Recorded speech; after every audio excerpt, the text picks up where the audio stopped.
राजधानी भोपाल में हयात अस्पताल का री-इनॉग्रेशन हुआ। अब अस्पताल में मरीज के लिए बेहतर व्यवस्थाओं के साथ नई योजनाओं का लाभ मिल सकेगा। री-इनॉग्रेशन कार्यक्रम में मुख्य रूप से वक्फ बोर्ड अध्यक्ष सनवर पटेल, विधायक आतिफ अकील, शहर काजी एवं अनेक गणमान्य नागरिक उपस्थित रहे। अस्पताल संचालक ने बताया, यहाँ पर कम से कम पैसों में इलाज की व्यवस्था रहेगी और बेहतर सुविधा देने के लिए हॉस्पिटल को नया रूप दिया गया है। हमारा प्रयास मरीज को बेहतर इलाज मिल सके। और यहाँ पर मौजूद हमारे तमाम हजरात बुजुर्ग, सबसे अहम चीज़ इस चीज़ के लिए मुझे एक चीज़ समझ में आती है कि इस शहर के अंदर सारी चीज़ें आ जाएंगी। जो मेरा काम गरीबों की हिमायत करना, दर्दमंदों से ज़ईफ़ों से मोहब्बत करना, मेरे अल्लाह बुराई से बचाना, मुझको नेक जो रहा उस राह से चलाना। होते हैं, स्वागत संस्कार भी होता है, सारी चीज़ें होती है, लेकिन कुछ मौके ऐसे आते हैं जब आप जाते हैं तो आपको दिली खुशी होती है। और ऐसे दिली खुशी के जो मौके होते हैं वो सब लोगों के अलग अलग होते हैं। कोई कवि सम्मेलन में जाएगा, कई साहब, कोई मुशायरे में जाएगा, कोई कव्वाली में जाएगा तो उसको अच्छा लगेगा, कोई स्पोर्ट्स में जाएगा तो उसको अच्छा लगेगा, कोई अध्यात्म की बातें, धर्म की बातें करने जाएगा तो अच्छा लगेगा। जब हम राजनीतिक क्षेत्र में काम करते हैं तो हमको अपने कोई निश्चित चीजें तय करना पड़ती है मुल्तान साहब, कि हमको बोर्ड की जिम्मेदारी अल्लाह ताला ने दी है, संगठन ने हम पर भरोसा किया है, तो हाँ, ये बोर्ड को किस रूप में पहचाना जाए।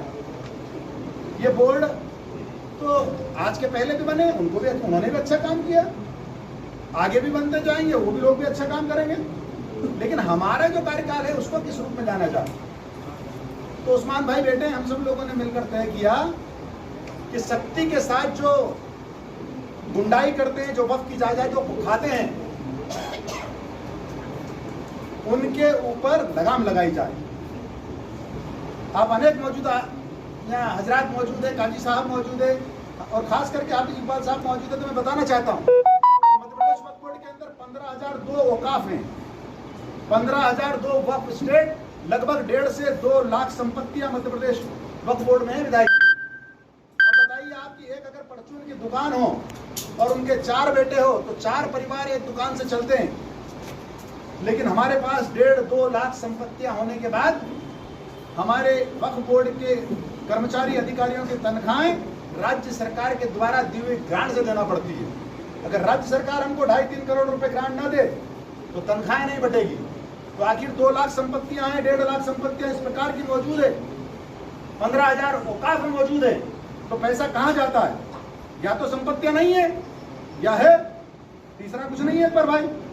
तो संपत्तियां हैं मतलब टंकी के अंदर पानी लबालब भरा है ऊपर और नल में से पानी नहीं निकलता है, तो आखिर जा कहाँ रहा है? तो लोगों ने रास्ते में जो नल है टंकी से लगाकर तो नीचे टोटी तक आने वाला, उसमें अपने नल लगाए और अपने घर ले गए। इस बोर्ड ने तय किया है कि इस प्रकार के लोगों के साथ हम नहीं खड़े होंगे। जो लोग वाकिफ की मंशा के हिसाब से भलाई कामों के लिए खर्च करने के लिए पैसा वक्फ बोर्ड में नहीं आने दे रहे हैं, हम उनके साथ नहीं होंगे, हम उनके खिलाफ खड़े होंगे। और हमने तय किया कि ये जो बोर्ड है, ये बोर्ड बदलाव के लिए जाना जाए, ये लोग ऐसे लोगों पर सख्ती के लिए जाना जाए जो अवैध काम करते हैं, जो अपने घर भर रहे हैं, जो औकाफ में पैसा नहीं आने दे रहे हैं। वाकिफ ने जिन जायदादों को जिस नियत के साथ वक्फ की थी, उस नियत को पूरा नहीं होने दे रहे। और साथ ही हमने कहा कि जब इनकम बढ़ेगी, जब सुशासन होगा, तो कुछ चीज अपने काम हाथ में, कोई कामों को अपने हाथ में लेना चाहिए। तो हमने तालीम के काम को हाथ में लिया, शिक्षा नीति बनाई। पूरी 15,002 वक्फ संपत्तियों से जो पैसा आता है, उनके पास 93% पैसा आता है। काजी साहब, 7% हमको मिलता है बोर्ड को। मैं आपके सामने कुछ बातें पेश कर रहा हूँ कि आपको भी जानकारी। सईद मियां साहब ने करी और उनकी दुआओं से अस्पताल को खोल दिया और उनकी बरकतें आज भी इस अस्पताल के साथ जुड़ी हुई हैं और हर बार एक बार चीज़ें रही। और मुझे उम्मीद है कि बहुत सारी अच्छी खदमत देंगे।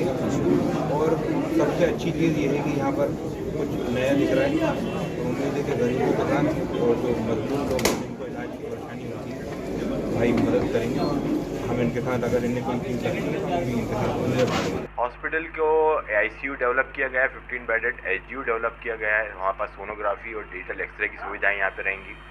इसके अलावा बहुत इकोनॉमिकल गायनिकोलॉजी का पैकेज हमने घोषित किया है, जिसके अंदर 6,786 रुपये के अंदर नॉर्मल डिलीवरी दवाओं के समेत और 14,786 रुपये के अंदर LSCS, जिसको डिलीवरी का ऑपरेशन कॉमन भाषा में बोला जाता है, उसके रेट्स रहेंगे। उसमें भी दवाएं शामिल हैं।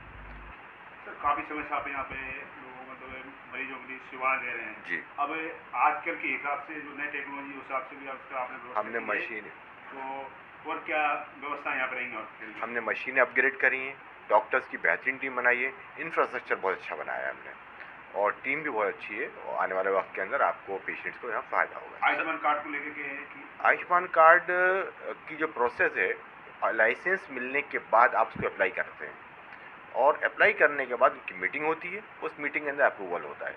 तो हम अब अप्लाई करने की फेज़ में अब आए हैं, हम तो अप्लाई करेंगे।